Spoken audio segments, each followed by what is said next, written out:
Hello दोस्तों, welcome आपका हमारे चैनल सियासी समाचार में। अभी आप जो न्यूज़ देख रहे हैं बीदर से है। बीदर के एमपी सागर खंडरे ने दुबई में जो फंसे हैं इंडिया के लोग, यानी कि हमारे बीदर डिस्ट्रिक्ट के लोग जो फंसे हैं, उनसे कॉल पर बात कर उनको राहत दी कि उन्हें जल्द से जल्द इंडिया लाया जाएगा, उनको कुछ तकलीफ होने नहीं दिया जाएगा। और वो ये कहते हुए नजर आए कि ये जो वार है, इस वार के बीच में जो भी चीज़ें रुकावटें बन रही हैं उसको दूर जल्दी किया जाएगा। और हम तमाम हमारे कर्नाटक के लोगों को बुलाने में और ज़्यादातर हमारे बीदर डिस्ट्रिक्ट के लोगों को बुलाने में आगे बढ़कर काम कर रहे हैं। तो चलिए आगे की कवरेज जो है इस वीडियो के जरिए देखते हैं। आपकी क्या राय है कमेंट सेक्शन में ज़रूर बताएं और हमारे इस चैनल सियासी समाचार को लाइक कीजिए, फॉलो कीजिए। जय हिंद, जय भारत।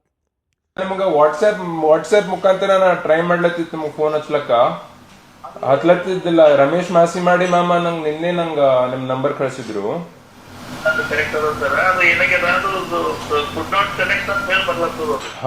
ಹೌದ್ರಿ, ಕುಡ್ ನಾಟ್ ಕನೆಕ್ಟ್ ಅಂತ ಹೊಂಟಿದಿತ್ತು.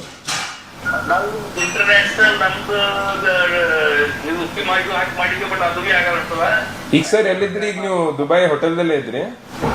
ದುಬೈ ಹೋಟೆಲ್ ಇಲ್ಲಿ ಬುಕ್ ಮಾಡ್ಲಿಕ್ಕೆ ಸ್ಟಾರ್ಟ್ ಆಗುತ್ತೆ. ಬುಕ್ ಮಾಡಿದ ಕೂಡಲೇ ಅದು ಕ್ಯಾನ್ಸಲ್ ಅಂತ ಹೇಳ್ಬಾರ್ದು, ಮತ್ತೆ ಅದನ್ನ ದುಡ್ಡು ಚೆಕ್ ಮಾಡ್ತಾರೆ. ಇಲ್ಲ ಸರ್, ಅದೇ ಈಗ ಸದ್ಯಕ್ಕೆ ಅದು ಏನದ ಏರ್ ಕ್ಲಿಯರೆನ್ಸು ಕರೆಕ್ಟ್ ಆಗಿ ಅವ್ರಿಗೆ ಸಿಗ್ತಾ ಇಲ್ಲ.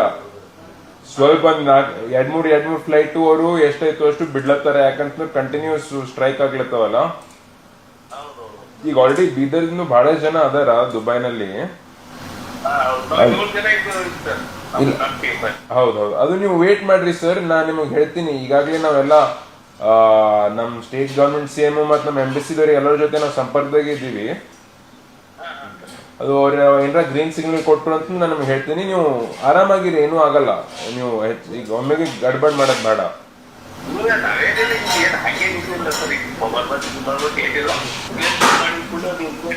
ಬುಕ್ ಮಾಡ್ತಾರೆ, 2-3 ತಾಸು ತೆಗೆದ್ರೆ ಕ್ಯಾನ್ಸಲ್ ಆಗ್ತಾರೆ. ಅದು ಟ್ಯಾಕ್ಸ್ ಅದು ಒಂದು ಕಟ್ ಮಾಡಿ ನಮಗೆ ಕೊಡ್ಬೇಕು ಮಾತ್ರ.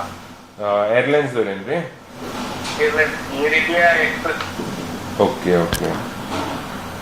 ಸರ್, ಅವೆಲ್ಲ ರೀಫಂಡ್ ಆಗ್ತಾವ. ಅವೆಲ್ಲ ರೀಫಂಡ್ ಮಾಡ್ಸ್ಲಕ್ ಹಚ್ಚೋಣ. ನಾನ್ ನಿಮಗೆ ಹೇಳ್ತೀನಿ. ನಾನು ಮತ್ತೊಂದ್ಸಲ ಅವ್ರ ಜೊತೆ ಎಂಬಸಿ ಜೊತೆ ನಾ ಸಂಪರ್ಕನಾಗಿದ್ದೀನಿ. ನಂಗೆ ಏನ್ರ ಆಯ್ತು ಅಂತ ನಾನು ನಿಮ್ಗೆ ಇಮಿಡಿಯೇಟ್ಲಿ ಹೇಳ್ತೀನಿ. ಈಗ ಸದ್ಯಕ್ಕೆ ಹಂಗೇನಲ್ಲಿ ಸಮಸ್ಯೆ ಅಂತ ಏನಿಲ್ಲ ಅಲ್ಲ ದುಬೈದಲ್ಲಿ ನೀವು ಇರತ್ತೆ? ನೋಡ್ರಿ, ಏನಿಲ್ಲ, ಊಟ ಮಾಡ್ತೀವಿ, ಟಿಫಿನ್ ಮಾಡ್ಕೊತೀವಿ, ಏನಿಲ್ಲ ಪ್ರಾಬ್ಲಮ್. ಬಟ್ ತುಂಬಿದೆ ಡೇ ಬೈ ಡೇ ಎಕ್ಸ್ಪೆನ್ಸಸ್ ಇದೆ. ಹೋಟೆಲ್ 6400 ಪ್ಲಸ್ ಊಟಕ್ಕೂ 900, ಒಂದು ಊಟಕ್ಕೂ 900 ಹೋಗ್ತೀವಿ. ಹಾ ಸರ್. ಅದು ಅವ್ರಿಗೆ ಅದು ದಿರಾಮಲ್ಲ, ದಿರಾಮು ಕಡಿಮೆ ಇರುತ್ತೆ, 35. ನಮ್ಗೆ 900 ರೂಪಾಯಿ. ಇಲ್ಲ, ಹೌದು, ಇಲ್ಲ ಕರೆಕ್ಟ್ ಅದ ರೀ, ಅದು ಕರೆಕ್ಟ್. ಅದಕ್ಕೆ ಆಕ್ಟರ್ ಮತ್ತೆ ನೀವು ಯಾರು ಮಾಡ್ಕೊಡ ಹಾಗೇನಾದ್ರೆ ಮಾಡಿ ಕೆಲವರಿಗೆ ಹೇಳ್ರಿ, ನಾ ಅದಕ್ಕೆ ಆಯ್ತು ಸರ್. ನಾನು ಅಡ್ಮಿನಿಸ್ಟ್ರೇಷನ್ ಜೊತೆ ನಾನು ಟಚ್ ನಾಗಿದ್ದೀನಿ. ಮತ್ತೊಂದ್ಸಲ ನಾನು ನಿಮಗೆ ಹೇಳ್ತೀನಿ ಹೆಂಗ್ ಮಾಡ್ಬೇಕು ಅಂತಂಬೋದು. ಅವ್ರಿಗೆ ಮಾತಾಡಿ. ಆಯ್ತು ಸರ್. ಓಕೆ, ನಮಸ್ತೆ.